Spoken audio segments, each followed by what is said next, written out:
দেশ এক আইন, সমস্ত ধর্মের মানুষ যখন একই আইনের আওতায় আসবে তখন কোন কোন বিষয়গুলো সুবিধা হবে একবার বোঝাই আপনাদের, গ্রাফিক্যালি দেখাচ্ছি।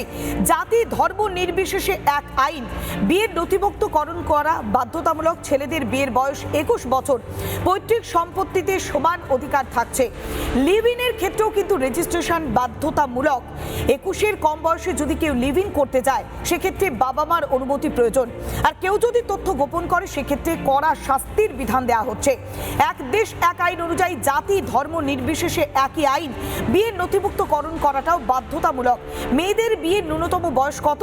18 বছর, আর ছেলেদের বিয়ের ন্যূনতম বয়স হচ্ছে 21 বছর।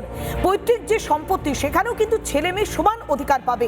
লিভ ইন কেউ করতে চাইলে সেক্ষেত্রে রেজিস্ট্রেশন বাধ্যতামূলক। যদি তাদের বয়স 21-এর কম হয় সেক্ষেত্রে মা বাবার অনুমতি প্রয়োজন রয়েছে, আর এক্ষেত্রে যদি কেউ কোনো তথ্য গোপন করে সেক্ষেত্রে কড়া শাস্তির বিধানও কিন্তু দেওয়া হচ্ছে। অর্থাৎ এক দেশ এক আইন অত্যন্তই জরুরি গোটা দেশ জুড়ে।